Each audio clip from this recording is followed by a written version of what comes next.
And then, there you go. And you know what some libraries have done is they put the link to the recording on their website for a week or two. And for those who couldn't come or had some audio issues. And I'm ready to go whenever you guys are ready to go. Are we ready? Yay. All right. So welcome everyone at home or here. This is a new experience for me. I also am not used to a microphone because I'm a very loud person. And so I'm going to try to keep my voice down so I'm not blaring out on everybody. This is very fun for me because Belleville Library has a very special place in Bees and the D's heart because we have 3 hives up on the roof, if you did not know that. And this is the only library that we have so far a partnership with. And Bees love Belleville. They're doing amazing. I went and checked on them before we came down here and they are looking great. So I'm very excited about that. So thank you, Belleville Library, for having us here tonight and having a lot of our friends here up on the roof. There's about 60,000 bees in one hive in the summer. So thanks for having hundreds of thousands of friends join you. And I'm going to quote Mary Jo, if you don't mind. She says, it's like we don't even realize that they're here. And I love that because that is typical of honeybees. A lot of people get them mixed up, but I'm getting ahead of myself because you're going to see that in the presentation. So my name is Brian Peterson, and I am the co-founder of Bees in the D, which is a nonprofit out of Detroit. And we partner with businesses, libraries, schools, and we put bee hives in various locations. And then we also get to give back to some of the locations like schools and community gardens and place those when we raise funds for it or get a sponsor that's willing to help sponsor the price of the hives and the maintenance for those. I'm gonna have a little video here in a little bit. At home, it might be a little hard, or you usually can hear the sound, but a lot of times the video is kind of, it lags a little bit, but you are welcome to watch it on our webpage at Bees in the D. And it allows you to play with the volume, and it gives a little background about us and lets you see some of the sites in Detroit where we're located. So there'll be 2 of those videos, one at the beginning that's a little out of date, and I'm going to update it after it's done. But it's such a great video, and we had so much fun doing it. It's worth showing, even though it's a little old.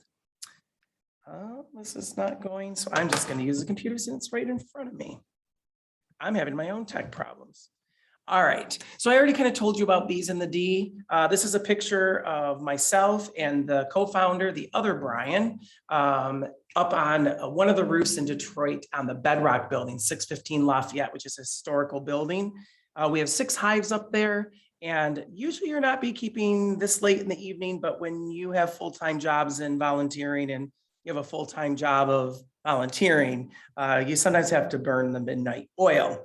So this is the first video. We were fortunate enough to work with NBC, our 2nd year in existence. We're only been around for 5 years, believe it or not. I've been beekeeping for 13 years. We started the organization 5 years ago and never expected this kind of growth. And NBC came and did a short little show. They followed us around for 3 days. And I felt like I was on like Big Brother or something, and there was cameras following us around. And I love to talk, as you're going to realize here in just a little bit of feedback. Sorry. There we go. And we might have to turn that down a little. I hope at home you're not getting too bad of that. But anyways, I think she's going to turn that down. And then there we go. And I will talk a little louder now that it's not as high. How's that sound? Perfect. All right. So Full View Production, or sorry, I lost my train of thought. NBC, the other one's Full View, came and followed us around. And I love to talk. I don't even know how many hours and hours of footage they have. And they edited it down to 3 minutes. I don't know how they do it. So let's go ahead and watch that. The bees were there for me when I really was having a rough time. I would go in my hives to find relief and to find purpose. I felt an obligation to be a voice for for the bees because they've done so much for me. This is Ted. For the last couple months, we've been across the country meeting people who are making a huge impact in their community. And today we're in Detroit hanging out with Ryan for bees and the tea. Hence why we're dressed like this. When we first started, we only had 6 hives. That was about 3 years ago. This year, we're projected to have about 100 hives. There's about 60,000 bees in each hive. So we're talking, upwards of 6 million bees. Every bee has its role, and they know what they need to do, and they work together to be successful. I'm married to another Brian, so we're the Bryans, but most of our friends call us the Bees. And obviously, we live in Detroit, which has a nickname of the D. And so when we were trying to come up with a name, it was right there in front of us. Our mission is education. I am a teacher, that's the most important, but also the conservation of honeybees. There are 3 main bees that are in it. Okay, there is a queen bee. There are no kings. They always ask me that, no kings. So she has a larger abdomen, and she's the largest bee in the hive. Bees play a very important role in our ecosystem. Bees are actually pollinators like many insects, but bees, there's a lot of bees in one hive. So there's strength in numbers. They're the ones that help bring plants to seed and to fruit. And without going to seed or going to fruit, the plant can't reproduce itself. The bees pollinate most of our crops that we have in America. In the United States, honeybees are crucial for pollinating crops like almonds. Every year, almond farmers in California pay beekeepers across the country $171 for each honeybee colony brought to a farm. Unfortunately, we started to see a decline in not just honeybees, but all pollinators in America. Bumblebees, honeybees, a lot of the native pollinators, we've noticed their numbers are starting to decline. In 1980, there were 4.5 million honeybee colonies left. As of April 2017, there were 2.9 million, a drop that contributed to pesticide, habitat destruction, and parasites. Detroit is just trying to be a leader in urban beekeeping. And the main reason for that is there are so many vacant lots and so many urban gardens now that are popping up. We actually symbolize resurrection and prosperity. And so I just think it's a perfect match. All right, so let me update a couple things that were on that video. Now we're up to 202 hives at 63 locations. We were projected to have about 100 after that video. It went to 2017 that there was 2.9 million. It's now 2.7 million last year in 2020. So the number continues to go down, even though there's been a surge in hobbyist beekeepers. A couple other things you heard in there is that I am a teacher. I didn't share that. I just finished my 22nd year teaching 5th grade.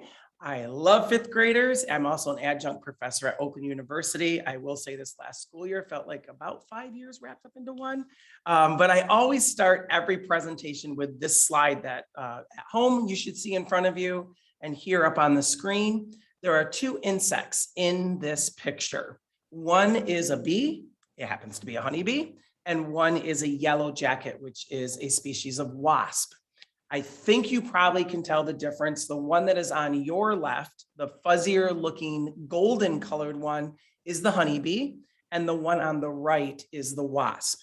So I usually ask a child in the audience this question because they're always fun to hear their answer, but I ask, have you ever been blamed for something that you didn't do? And of course they go on this big story of, yeah, my mom said that, or my sister, whatever. And I said, it doesn't feel very good, does it? I said, that's the life of a honeybee. It is constantly being blamed for our wonderful friend on the other side, the yellow jacket. Yellow jackets are the ones that you see at the orchards when you go to get your donuts and cider. They're the ones that are joining you for your picnic. They're the ones that don't tend to understand your personal space. They, without you initiating anything, will be right in your face or on your food. Honeybees, on the other hand, care more about flowers than they do about you. Now, if you go in their hive, they may linger or check you out because they may feel like their hive is a little threatened. But if you are just walking, they want nothing to do with you. And so I always like to try to clear that up because we tend to say these bees are so bad. And it's like, those aren't bees, those are wasps. And so I feel an obligation to be a voice for the bees, to defend them from being blamed for things. Now, don't misunderstand me. Wasps have their purpose in nature as well. So I'm not completely wasp bashing because they do have their purpose, but I do love that you were able to see the difference between the two of them. By the way, they both do enjoy honey, but the wasp is an omnivore, meaning that it eats both meat and plant products. So even if you have a ham sandwich out, the wasp is interested in it. Honeybee wants nothing to do with it. The other thing is they both do have stingers, but they're designed a little bit differently. A honeybee stinger has a little barb on the end of it, so that if you get stung, that barb stays in you. It's the same concept as porcupine quills. When a porcupine hits you with their quills, it stays in you and then the porcupine can run off. Well, unfortunately for the honeybee, they do fly off, but it rips their abdomen and they perish. So a honeybee actually has to sacrifice its life to sting you. So it's kind of last resort for them. Unlike their cousins, the wasps, that don't have the barb, or hornets, and they can just sting repetitively again and again and again. Some of us may have experienced that if you rode over a ground wasp nest on your lawnmower, or you disturbed one in a tree and they got up in your short leg or your pants or your shirt, and they can just continuously sting, and no harm, no foul to them. But a honeybee dies. So if you ever have gotten stung and you didn't have to remove a stinger, most likely it was a wasp or a hornet that stung you. It's one of the first questions I ask people when they're like, I got stung. And I'm like, was there a stinger? And if there wasn't, it was most likely a wasp. So I want to talk about bees in general. There's been a few articles about this recently. Honeybees are not native to North America. Actually, I was just reading about this today. They were brought over in the early 1600s. So they have been here for 400 years, but they were not originally here in America. They were brought over from Europe because this country was becoming an agricultural country. And honeybees, because there's such large numbers in their colonies, are expert pollinators. There's strength in numbers. And so they were brought over for that purpose. But in Michigan alone, there's 450 different species of bees. In North America, about 4,000. Worldwide, about 20,000 species of bees. And when I say bees, I'm not talking about wasps and hornets. So there's a lot of different bees, and most of those bees are what are known as solitary bees, meaning that they live on their own. They do not form the large colonies like honeybees do. The only other bee that really colonizes in Michigan is the bumblebee, the many species of bumblebees, but their colonies rarely will get above 50 or 100 bees. And honeybees will get upwards of 60,000, maybe even more if it's a real productive hive. But I want to highlight a couple on this slide. Probably the largest bee in Michigan is the carpenter bee. It looks a lot like this one right here, although this is a species of bumblebee, but the abdomen on the back here is smooth and black. You know if you have carpenter bees because they're drilling tiny little holes in a wooden fence and wood siding, and they can do some damage. They are not drilling those holes to make a nest though. They don't have large colonies. They're just putting 1 or 2 eggs inside of that hole to produce new bees. So it's not like they're trying to build a nest. A lot of people think that that's what's happening. Of course, I already referenced them. Bumblebees are probably one of the most beloved bees. They're very bumbly. They are kind of a shock of nature, if you will, or a mystery of nature, because they have such large bodies and smaller wings. And a lot of scientists say they shouldn't be able to fly, but they do. And they are great pollinators as well, very docile bees. The ones that I want to kind of highlight that have become really popular are mason bees, which look a lot like honeybee right here, and leafcutter bees that look a lot like honeybees as well. These are the bees that if you've ever bought a bee condo, you might have seen them at Costco or Meijer. It is a A birdhouse that the front, instead of having one hole, has a lot of tubes in it. You've probably seen them. That's because mason bees and leafcutter bees use hollow sticks or tubes to lay an egg, put a little bit of pollen, and then the mason bees use mud, much like a mason, pack it in there, and then do another egg in some pollen and some mud. And that's how but they don't tend to it after that. They then abandon, and eventually the bees do emerge. A leafcutter bee, they got real original with these names here, does the exact same thing, but instead of mud, like a mason bee, it uses a piece of leaf that it chewed off of a plant and put into there. They've become very popular in the last few years. But the most common bees, believe it or not, in Michigan are ground dwellers or digging bees, squash bees, a lot of different bees that live under the ground, solitary. And there are some bees that have built up a symbiotic relationship with certain plants like pumpkins, squash, things like that, where their bodies are designed to pollinate.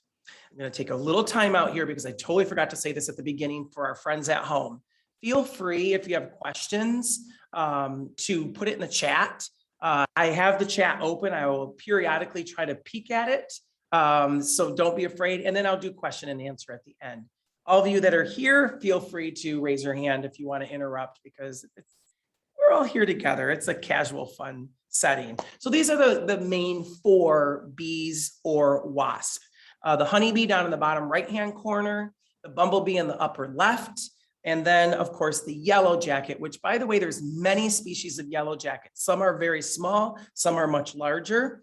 And then the hornets are the ones that a lot of times you see them building a little platform nest up in the corner of your eaves or something like that, or in your grill cover. They don't tend to make really large colonies like the yellow jackets do, or some of the other wasps.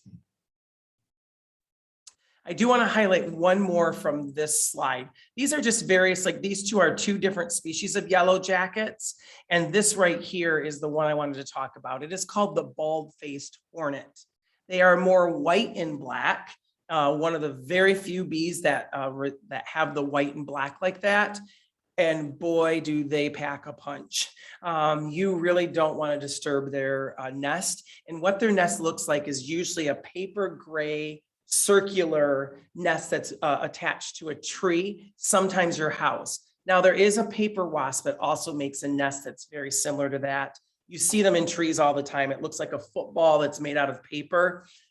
They do not winter though. So once the season is done, that nest is done, abandoned, and dies. So if you can coexist with them and don't mind them, if they're not right by your door, then just leave them alone. Let them do their thing. But if they are hurting your life, or not allowing you to even get your door, you might have to get them taken care of. But I want to talk about honeybees because that's my favorite. So I'm going to kind of walk you through the different cast of bees that are in a honeybee hive. Mary Jo and I just got to see a royalty itself up on one of the hives here at the library, and that is the queen bee. There is one queen bee in every hive. Rarely, there can sometimes be coexisting queens. It does happen, but it's very rare. But for the most part, one queen is responsible for one very important role in the hive, and that is laying eggs. She is the only bee in the hive that is fertile. All the other female bees in the hive, which we'll get to, are not fertile. They can lay eggs, but it will not be a fertile egg. And we're going to kind of talk about why that's important in just a second. The queen is so amazing that she lays upwards of 2,500 eggs a day. Now, every queen is different, just like humans. Some are more productive than others. And so some may lay more, some may lay less. But a lot of times, if they're not performing to the top of their ability, the bees will know that and they will requeen the hive. They will basically say, Mom, sorry, love ya, but you're not doing it. Okay, maybe they don't use those exact words, and they will get rid of Mama Bee and they will make a new queen. So how do they do that? What they do is they will feed freshly hatched larvae, because once the queen lays an egg, it hatches. And then that larva is fed a special diet that's different than the worker bees, and it will become a new queen bee. Now, they will make about 15, sometimes even upwards of 30 of these in one hive. Okay. And that's kind of a race to be the first to emerge then. The first queen that comes out, she'll chew her way out of the end. Her first job is to find any other queen cells in the hive, chew out the side of that cell, and sting and kill this other potential queen. It's very Game of Thrones. But there really is one queen, and then she's not fertile yet. So she has to go out on her mating flight.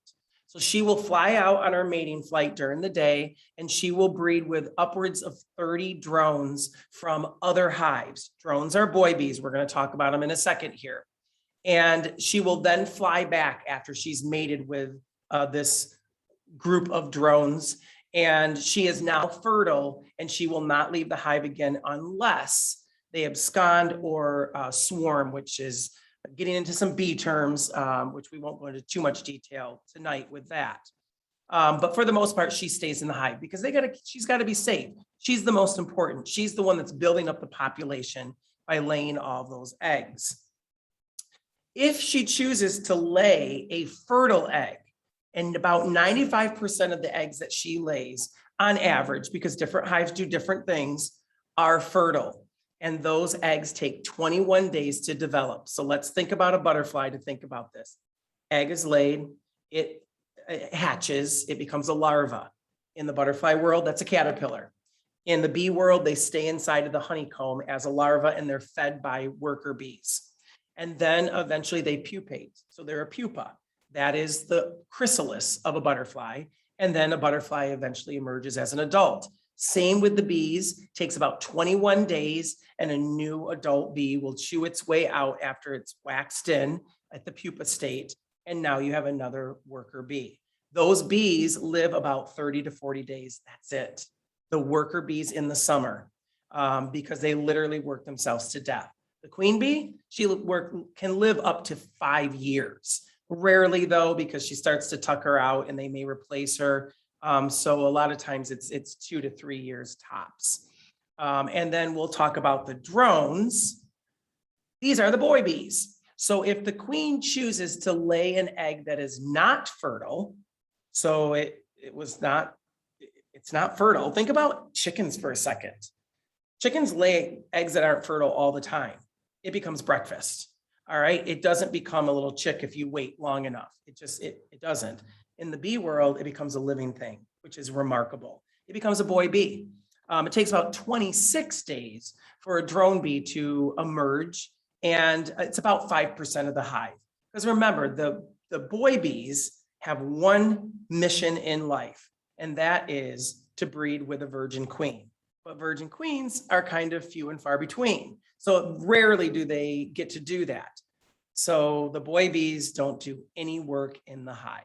They don't forage, they don't build the wax, they don't clean. They just basically are fed by the female bees, the worker bees, and then go out usually every day towards the end of the day to see if they can get lucky and find a virgin queen. But then most of them come back disappointed and come right back into the hive. But I guess it kind of is a good thing because drone bees, once they mate with the queen, they die. So I don't know what's better, going back disappointed or dying, dying happy, I guess. But the girls do get a little revenge, if you want to call it that. At the end of the season, they push all the drone bees, the boy bees, out of the hive. So if you're a beekeeper, you will see a lot of drone bees out front, and they eventually die to the elements. Here's why. Bees go in a winter cluster in the winter time. And that cluster basically has the queen in the middle, and all the worker bees are vibrating their muscles to create friction. And friction creates heat. And then that heat keeps that cluster warm, and the queen is a balmy 90 degrees in the middle of it. They need to have energy to make that heat. And so they live off of the honey that they've stored up in the summer season, moving the cluster around the hive. We don't want to feed, or the girls don't want to have to feed hungry boy mouse. It will go through their supplies too fast. So that's why they drive them out so that they don't have to feed them in the wintertime. Although I know there's other beekeepers here now too, I have started to see drones that have made it through the wintertime. So I don't know if it's due to because we have more mild winters. I don't know, but nature does what it wants to do. But traditionally, the drones don't survive through the winter. Now, I told you that the worker bees do a job, and I know this is really hard to see, so I'm just going to quickly go through it.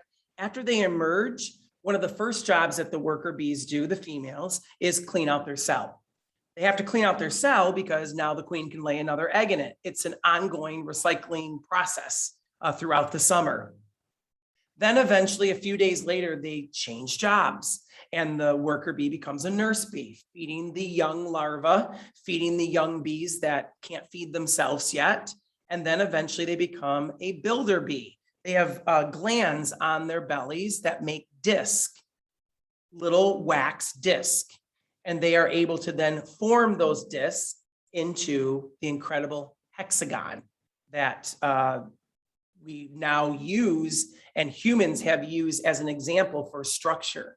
There's a lot of things that honeybees inspired for humans. Just so you know, humans are the most studied creature on this planet. Honeybees or bees are the second most studied creature on this planet. We've learned so much from bees. They're remarkable creatures. Then their job will go to guard bees. Those are the bees that sit out front, kind of checking, making sure everything's okay. And if a yellow jacket or some kind of predator comes along, they can kind of shoo it away. If that predator is like a bear and much larger, they're going to send out a pheromone or a smell to the bees inside of the hive. They have incredible odorant abilities. And then the bees are going to stop what they're doing and they're going to be reinforcements for the guard bees because they can sense that pheromone. That's why beekeepers use smoke, because it masks that pheromone. And bees a lot of times will get a gut full, their honey gut full of honey, because if their hive is on fire, they want to take their valuables. And so they get a gut full and it can make them more lethargic, much like you after a Thanksgiving meal. But you just don't have to watch lions lose. But then the job goes to foraging. This is the most dangerous of all jobs. These are the bees that are going out. Remember, only the females go out and forage. So if you watch the bee movie with Jerry Seinfeld, great movie, lots of facts. That was the big mistake. The main character should have been Elaine from Seinfeld, not Jerry, because the girls are the ones that go out and forage, not the boys. So they go out and forage. There's a lot of dangers, predators, getting squished, just cars, anything. And so that is also another reason that their life is much shorter. But they bring back many different things. They bring back nectar that becomes the honey. They bring back pollen that is the protein that they need to develop and to raise their young. They sometimes bring back water if it's really hot, and they'll bring the water in and deposit it into a cell and then fan their wings over it. And then when the water evaporates, it takes the heat with it. And then the bees out front are fanning and it then carries the heat out of the hive. This was the inspiration for air conditioning that we all love and enjoy now. And they'll bring back other things like a very sticky substance called honeydew, or sometimes even sap from pine trees, because they're going to mix it with a little bit of nectar and other things, wax, to make propolis, which is a sticky substance. A lot of people call it bee glue, and they actually seal up all the cracks, all the connections of the hive. Us beekeepers need to have a hive tool to kind of crack it open. Scientists have been studying this propolis, and it's very high in medicinal properties and antibacterial, and is supposed to help with disease control. And so humans actually use almost all of these products as well. And you can add royal jelly to that list as well. I started to see more and more toothpaste that says with royal jelly. Royal jelly is quite expensive though, because it's very hard to harvest, and the bees don't make near as much as like they make honey. So a lot of products that we get from bees, but this is why bees were brought over in the early 1600s, because we needed more pollination. We do have, like I said, 450 just in Michigan species of bees that pollinate, but honeybees have large amounts of bees in their colonies. And what they're doing is they're carrying the pollen from a male flower to the female flower. and then that flower can go to seed or fruit. I'll give you an example with my zucchini that I used to grow in Lake Orion. I live in Detroit now. I was not seeing bees in my garden, and I hear that a lot from people. I just don't see bees anymore because their numbers are declining. And all of my zucchini, you know, the big yellow flowers that you get on zucchini or squash, they were forming, they're beautiful flowers, and you could see the little bulge at the end of the stem of the female flower. That's going to be the future zucchini. And then they just wilted and fell off. That's because it didn't get pollinated. Without getting that pollen from the male flower that's on the plant, it's not going to go to fruit. So I literally, and I'm not making this up, would take a paintbrush and go out in my garden, and I would pollinate it like a bee would. But it takes a lot of trips from bees. And so it works. But when I got my hives, I started cutting back the amount of zucchini plants that I planted in my garden because I had so much zucchini, I didn't even know what to do with it. I was making cookies, bread, I was putting it on people's front porches and ringing the doorbell and running away. I didn't know what to do with it because if you've had zucchini plants, you know what I'm talking about. They just keep pushing it out and you've got to get to them because otherwise they end up this big and huge, and then you pretty much do have to make bread out of it because it's so tough. But that's why bees are so important. And unfortunately, this is happening in certain areas of our world. This is a picture from China where the air pollution, unfortunately, is so high that the bee populations are in even more dire situation than here in America. And this lady here is hired to pollinate their apple and cherry trees. And that's what's in that little brown container. There's pollen in there, and she has a brush in the other hand. And she is literally pollinating the plants so that they can grow food. My feelings, let's save the bees so that we don't have to do this. They're also, it's a little scary, Walmart bought a patent that they have made little tiny mechanical drones. You know, the drones that people can fly around to get pictures. They're tiny and they have little brushes on them, and they're designed to pollinate plants. And Walmart bought the patent a couple years ago. That scares me. I don't want robots pollinating my garden. I want bees to do it because they're much more efficient. But unfortunately, this is the reality in some areas even today. Because we're an agricultural country and we kind of made some mistakes when we first were planting our gardens. And I'm going to use that video we watched at the beginning. Did you see that picture of the almond trees that went on forever and ever? I mean, it looked like you couldn't even see the end of it. That's called a mono society. We planted all the same crops for acres and acres, miles and miles. Here's the problem with that. Almond trees bloom for a 2-week window. Lots of food for bees in that 2-week window. But then after that, there's not enough food to sustain the large amount of hives that would be needed to pollinate all those almond trees. And so that is why now commercial beekeepers, I'm not a commercial beekeeper, but commercial beekeepers actually live on the road for most of the summer. They are transporting their bees from state to state. And these arrows that you see here are some of the routes that they take. Notice there are 4 states that are the darker orange color. These are the most important states that they visit. California, obviously, for the almonds especially, but there's citrus, melons, a lot of things in California. And California is such a long state, it has a lot of diversity of what can be grown there. Florida, citrus is huge. Notice the Dakotas. A lot of people do not realize this. South Dakota is the 2nd largest honey producing state in our country. Sunflowers. Sunflowers produce not just the seeds, but the oils that we cook with, the oils that are added to so many things. It's an extremely important state, the 2 of the Dakotas, for canola and sunflower oil.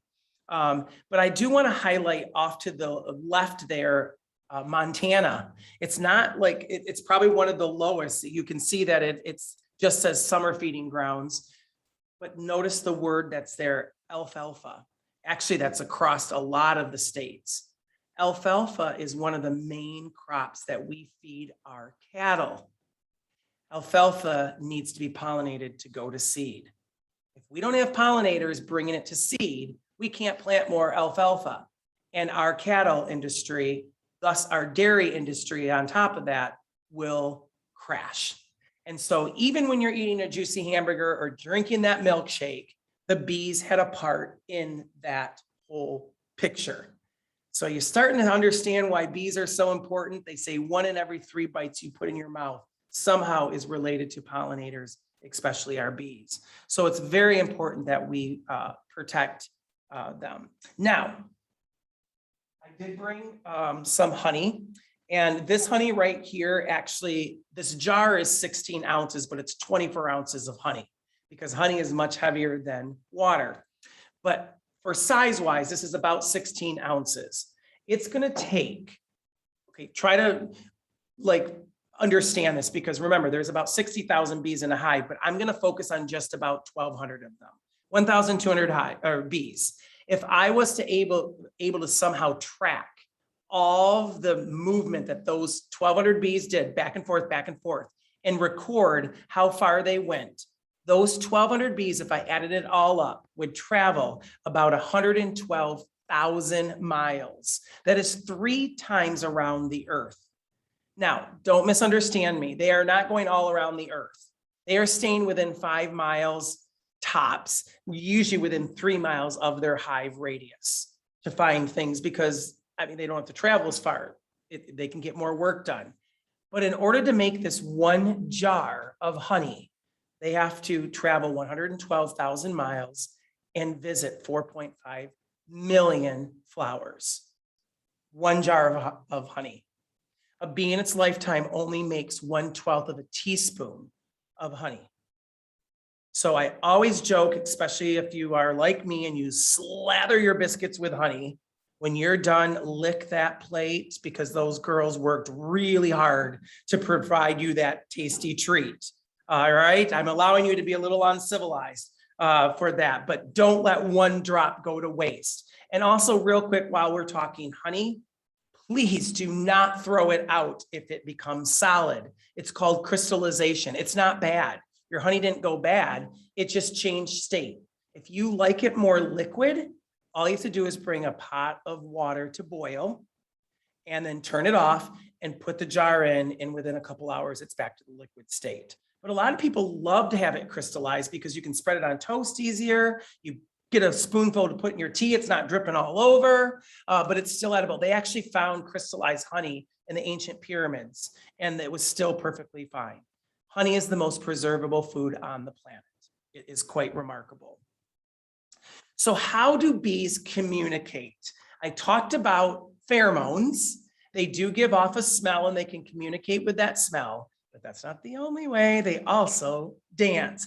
I will not make all of you stand up and do a waggle dance like I do when the kids are in the room, but I have a short video that illustrates this because me explaining it is still kind of wow, but seeing it happen is, so let's go ahead and watch this short video.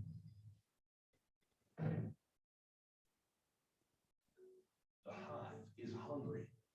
Some 30,000 honeybees need pollen. Now, a single jar of the honey you can buy in any store requires 1 million flower visits. Scouts disperse several miles in each direction, searching for untapped fields. This scout makes a promising find. Pollen sacs bulge from her legs, but she can't harvest all of it herself. She needs help, lots of it. She spreads the news of her find by dancing. This waggle dance is based on a figure 8. The scout moves at an angle, waggles, reverses direction, and waggles some more. Her flower point presentation has to communicate 3 things. First, she moves at an angle. The angle indicates the direction of the flowers in relation to the sun. The hive's honeycombs are built vertically, so straight up means towards the sun.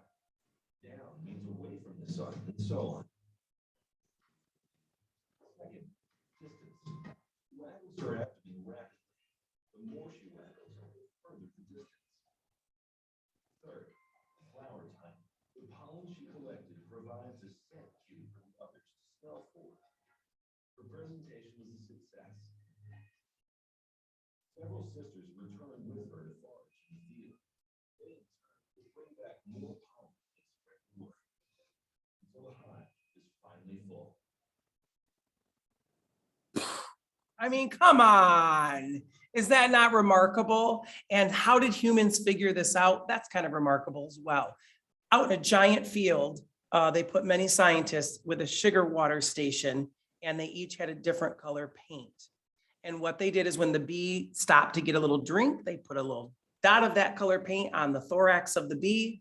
The bee then flew back to the hive. They had cameras in the hive, and they watched how the green bees were dancing, how the red bees were dancing, and they noticed that, wait, the blue bee's only shaking its booty 3 times, but the red bee's shaking it 10 times. And they were able to crack the language of the bees by watching that in itself. Isn't that cool? These insects are the most complex creatures on this planet, I'm telling you. A couple other fun facts. I talked about odorants, but they can fly up to 20 miles per hour. In 1 second, they flap their wings about 200 times. So they need that honey for energy to be able to do that. But I wanted to talk not just about bees, but I wanted to talk about other beneficial insects that are out there for our gardens, like ladybugs that eat aphids. A lot of others like centipedes and millipedes, they may creep you out when they come out from under a log or in the dirt, but they eat a lot of the pest insects in the larva state that are down in the soil. Dragonflies, if you see them, thank them for being there. In their larva state, which is in the water, they do eat mosquito larvae, but they also eat adult mosquitoes when they're adults as they're flying around. You see the dragonflies. They will eat other insects. So there's a lot of different beneficial insects. A lot of people make the assumption that all bugs are bad. They are not. And really all bugs do have purpose. It's just sometimes they are pests to us because they're where they shouldn't be. And they can bug us sometimes. So on our webpage, we have a lot of resources, and one of our board members put together. It's a little busy, but there's a lot of great information here, because one of the biggest questions we get is, what plants can I plant to help the bees? So this infographic is a great place to start. One is on perennials, that's the one on the left, and the other one is annuals, which is on the right. And the perennial one, you'll notice that quite a few of them are written in green. That's because they're native to our state. If you are going to plant any plants, I highly recommend trying to mix in some natives. Natives are very important to our native bees, but they're also very loved by honeybees. Notice on the annuals, there's very few annuals that are native, because really when we think of annuals, it's the flowers that we all love to go and get and plant in our gardens because they're pretty. And most of the Michigan annuals aren't as tropical looking, if you will, and will not survive the winters. I will highlight a couple of the annuals that I love, and I love for the butterflies as well. But the Mexican sunflower, or any kind of sunflower, bees love them. Cosmos, a lot of the leafcutter bees, the mason bees really love the cosmos because it's easy to get at the pollen, especially. Borage is very loved by the bees. And then on the perennial side, milkweed is a power plant. I love it. There's actually a bill in Congress right now to get milkweed taken off of the nuisance weed list, because it really is so important to so many of our pollinators, especially the monarchs, because that is their host plant. And then another thing that we have on our website, because I get probably 12 to 20 calls a day this time of year, most of them saying that they have bees that they would love for me to bring to a new home. I love that people are calling. It's very encouraging, but 90% of the time it's not bees, it's yellow jackets. And so we did put up these. That was one that kind of shows you what the nest of each one looks like. So that you can maybe identify by looking at the nest. There's that paper wasp, that platform I was talking about. And then here's that kind of papery gray looking one of the bald-faced hornet. Or we have one called the Who Brings the Sting, and it kind of says the threat level of the different animals that bring the sting. So the honeybee and the bumblebee are very low threat level. They're very docile creatures. But when you get into the hornets and the wasp, it goes either to high or medium level. This is a little information if you do choose to get a bee hotel or condo. It's not like you just throw it on your property and you're done. A lot of people do that, and it does still help them, but there is some maintenance that can help more of them survive, because nature's nature, and there's a lot of predatory wasp that will come in, and the bee will lay the larva in there, and then the wasp will just dig in there and it has a free meal. And so there are ways to store it. There's ways to protect it, replace tubes, and there's ways to keep it clean from disease as well. So this explains all that. I know it looks like a lot looking at this, but when you have some time, you can read through that. Oops. So I want to talk about the organization a little bit as we're coming to a close, because I just want to brag a little bit. Our 10-year goal was to build one of the first pollinator education centers in the nation, actually in the world. And we are a little bit ahead of schedule. This is our 5th year, and we just purchased 5 lots from the Land Bank of Detroit in Core City, and it is happening. We are making it happen, and Studio Detroit is an incredible architectural firm that loves what we're doing and has designed this center for us. And it's just DTE has now stepped in. There's just, it's like all the pieces are falling into place, and you just know that you're doing the right thing when that happens. But this is a picture. We're upcycling shipping containers to use something that is kind of wasted anyways. We also, on the grounds, we're calling it the Botanic Center, because these gardens are going to be highly groomed. I just finished my Master Gardeners course, and it's going to be certified for Master Gardeners as well to get their hours. And we have a lot of volunteers and other organizations, Featherstone Gardens, Detroit A Bloom, that would like to get involved as well. DTE is talking about putting in solar panels for us, because we've already have a partnership with them where we have hives at the O'Shea Solar Farm, which is right along 96. And they're starting to plant native plants throughout the solar panels instead of just putting grass to help our pollinators as well. And at the Outdoor Adventure Center in Detroit, we do have an internal camera and an external camera on 2 of our hives that then projects into the education center, and it is powered by a DTE solar panel that they donated. So a lot of wonderful people have stepped up. You can see we're already lining up to get one of the famous graffiti artists to really make it beautiful. And I'm going to have up on top of the roof, it will have a green roof, much like here at the library, which will give some food sources, but also help educate people about how we can have green roofs, which help with energy conservation. And I get to have my own little education apiary up on the roof. For those of you that aren't as brave to suit up and learn about beekeeping, or just want to kind of see it, that is why there will be an observation deck here, and we'll have a microphone that I can wear that projects in so that people can be a part of the tour without actually being in front of the hives. So we're very excited about that. We also are looking at teaching about rain gardening, a lot of other things at this education facility grounds, so that we can help educate people of how we can use this earth in a little bit more of a sustainable way. We're very excited about that. If you would like to join and be part of the buzz, you can join us on social media, on like Facebook, Instagram, Twitter. It's just @BeesInTheD. I love to do live videos in the hives. A lot of times I'll just set up my tripod and you can join me. I also do Forager Friday videos every Friday, where it's a 1 minute or less video that is highlighting a plant that grows in Michigan. Some of them are negative, some of them are very positive plants, just because it's fun for me to help educate.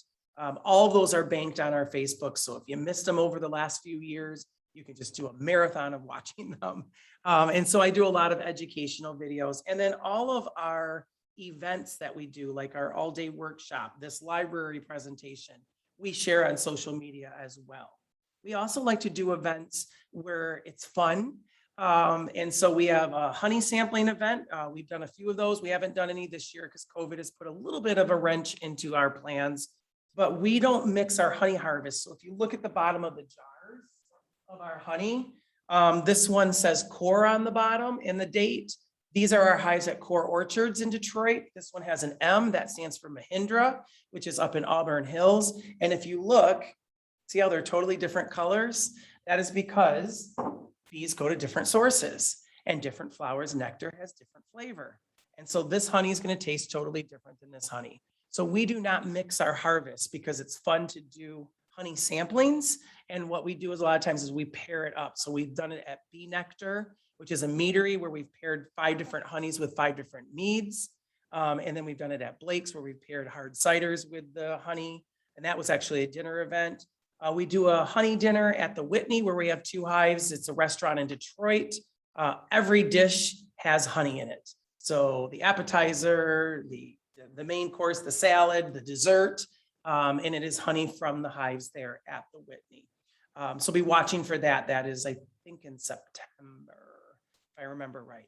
So a lot of different events that we like to do. The other bragging event that I love to talk about is we have 2 hives on the Detroit City Distillery. And last year we took 55 gallons. The first year it was only 30 gallons of honey, and we put it in a bourbon barrel and we let it age for a couple months. And it took on that bourbon flavor. And so then we sell around Black Friday bourbon honey. I can't even explain to you how good it is on vanilla ice cream or on waffles. And then Detroit City Distillery makes a honey bourbon where they take some of the honey and make a bourbon with it. We've also done about 5 different beers. We have hives on Founder's roof, on Eastern Market Brewery's roof, and we use a lot of the honey to make beers as well. Right now, the Peach Cobbler one is at Founder's on tap, and Gaia Nectar's coming back, which is so good. It's like the best beer, and I don't even drink beer. So it's just some fun things that we get to do. We're all volunteer, and so that's our payment, to get to talk to all of you, to get to do these fun collaborations. And my payment is just to get to work with the bees, because those of you that are beekeepers know what I'm talking about. It is an amazing, it's an experience like no other. We do hive tours once in a while, as people tell us it's on their bucket list. We're starting to phase those back in now that COVID seems to be taking a little bit of a nap. Hopefully it stays asleep. I don't want it to come back. Are there any questions out in the viewers or here or out? And I will repeat the question for those of you at home. We have Italian bees on our roof here at the library. Why do bees live so short? Why? So actually the bees that are on the roof here, I believe are carnelian, not Italian, because the breeder that we got them from, he prefers carnelian. And actually most of the bees that we do now are the Russian hybrids. And if you've never used Russian hybrids, they're kittens. They're fantastic, but you are right. The Russian, just Russian, not Russian hybrids. They're mean. So what I do is if the bees, if they do mate and they requeen and the queen sets the tone of the hive. So if the hive is really crabby, I can requeen it. And I've had to do this in a few of our education locations where I, unfortunately, lucky for me, I have so many different sites. I actually take the queen in a few frames and make a split is what it's called. And I bring them to one of our locations that's not where the public are, if that makes sense. And then those bees can live there. And then I requeen it by either buying a queen, or what I love to do is to take a frame of eggs from a hive that just has the best genetics, so great for touring, so great for production. And I just take a frame of eggs and transport it and put it in that hive, and they'll make a new queen out of some of those eggs. So that's what we do, but different beekeepers do different things. I will say the crabbier the bees, usually the higher rate of wintering or survival in the winter. I have found that to be the case with a lot of our bees. I don't know why, but did that kind of answer what you were asking? There was somebody at home that was starting to ask a question. Who was that?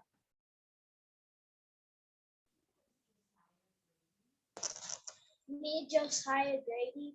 Go ahead, Josiah. What's your question?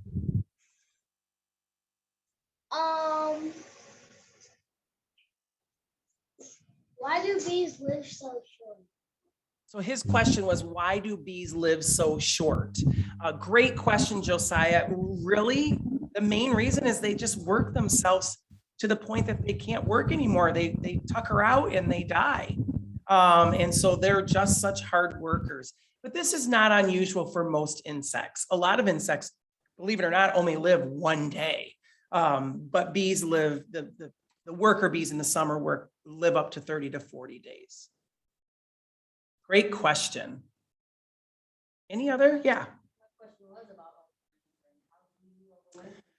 So a lot of people, because of mites, it weakens the bees. So I always tell beekeepers, it's not if you have mites, there's no way around it. So you have to make sure that you're doing proper mite management so that they can go into the winter very healthy. I always say, don't take more than you should. I never take any honey. We use 2 deeps. They're the bigger boxes at the bottom. And then we do honey supers above that. I would never take honey from the deeps unless they're honey bound, which is, I'm sure you understand that language, but honey bound is where they fill up the deeps and the queen has nowhere to lay. So sometimes you might have to spin it out to give the queen empty cells to lay. But you want to leave 80 to 100 pounds of honey in the hive for the winter.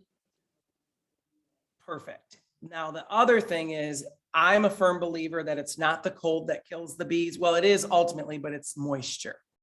When moisture gets in the hive, which it will, because they're creating heat, and heat then condenses, and then it drips down on the bees. And then when you're wet and cold, that's where they die. Just like humans. If you fall through the ice, hypothermia is going to kick in pretty quick. So what we do at Bees in the D, we can't afford, being a nonprofit, to get sweater. Have you heard of sweater boxes? Sweater boxes are, like, for those that don't know, it's a box that goes up on top that you put wood shavings in.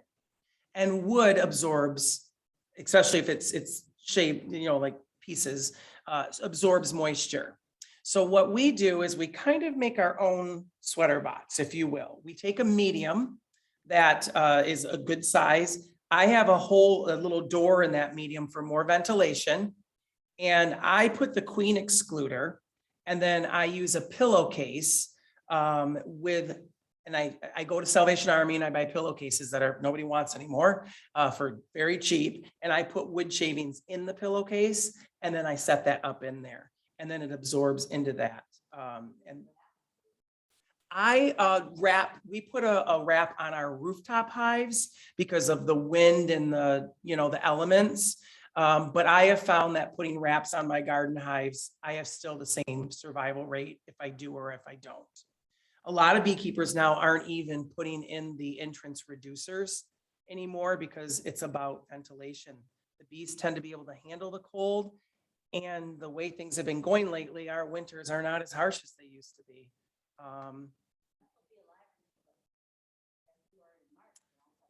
Yeah, that's very common. March and April can be very deadly. At that point, if you have the luxury of being able to feed them, feeding them sugar water can help a little bit. But yeah, that can be a very deadly, because what happens is you have the day where it gets 50, 55, they break cluster and don't get back in cluster in time if it gets below freezing, and that can freeze them.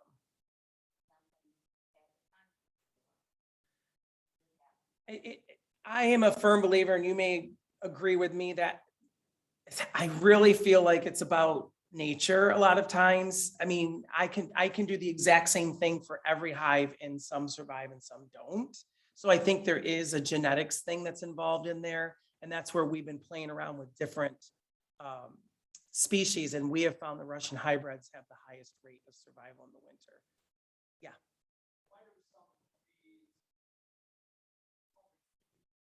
So why do some bees just leave is what he asked. And that's also known as absconding, where they just leave. There can be many reasons. Mites is a big culprit of that, because they assume that because they're being bothered so much, they don't understand that they're going to leave and the mites are just going to leave with them. But they are thinking it's because of the home. Yellow jackets around this time of year, more towards August, can bother the bees so much that they're like, forget this, we're out of here. just like humans. You live in a neighborhood where there's riffraff and all this stuff happening and you're not enjoying where you live, you leave. And so a lot of them will leave for that. Colony collapse disorder was a big topic for many years. It's kind of dwindled a little bit, but I've had hives that colony collapse disorder is where they just, you have this healthy hive, and then a week later you go into the apiary and they're just gone. Every single one of them, not a dead bee, not a live bee. And a lot of people have come up with many theories about that. At one point, they thought it was cell phones and radar, in the air that we can't see. But then most scientists have landed on it's a cocktail of things. Pesticides, the mites. It's just there's so many ailments that bother our bees, and that's why we need to try to get them through this difficult stage. The good news is many bees are starting to figure it out. There are some breeds that are starting to be able to fight off the mites and figure that nature's amazing like that. It figures things out. So hopefully humans can help get them beyond that point.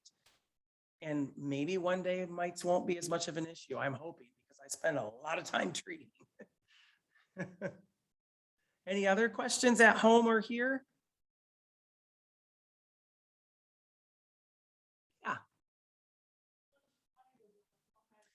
That's the question I get all the time. She asks, how much honey does one hive produce?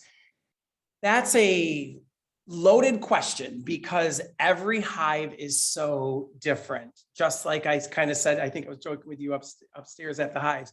Every human is different. Some humans can knock out a production and they're just workhorses, and others just kind of take their time.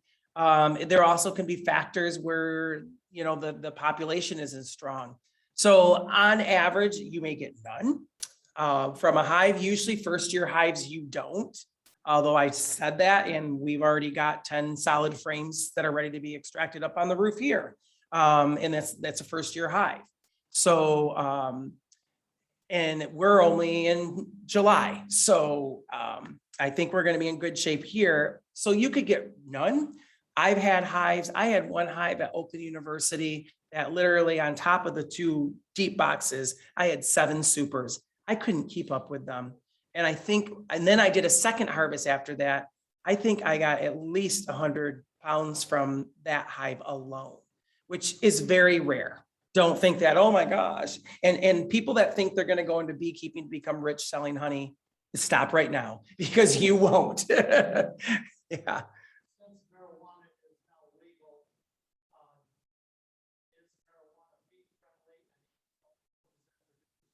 So he's asking about marijuana. There was a big article about this. It was all the buzz. Sorry, there's so many puns.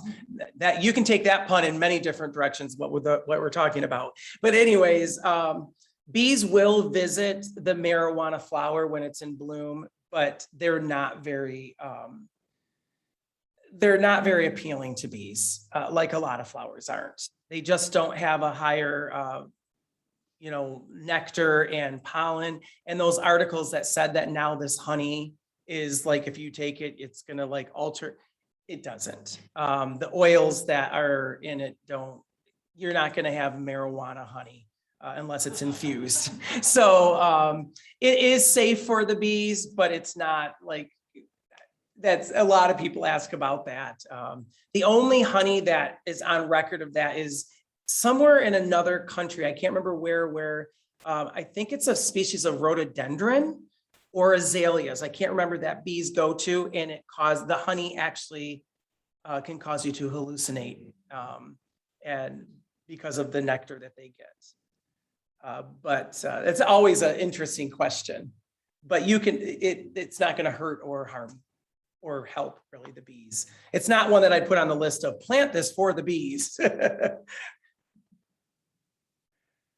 Any other questions? Well, thank you for letting me brag about our bees.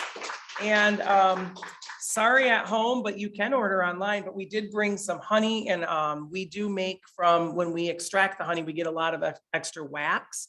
What's fun is we have a solar wax melter. So we put the wax in the solar wax melter and we let the sun do a lot of the refining of the wax. and we make lip balms. So we also have 7 different flavors. I think we grabbed at least some of every flavor of lip balms as well. I was addicted to Burt's Bees, and now I'm addicted to these. They're much better. Maybe I'm just a little prejudiced, but so we did bring it, and we have a few of our stickers that we bring. And I already talked about the crystallization, but there's some cards there that explain crystallization. Feel free to take one so that you have the process of how to get it back to the liquid state. All right. Well, if there's any other questions as we're mingling here, feel free. And of course, you can always email us at beesandthedee.com. Yeah, thank you. Good to see you.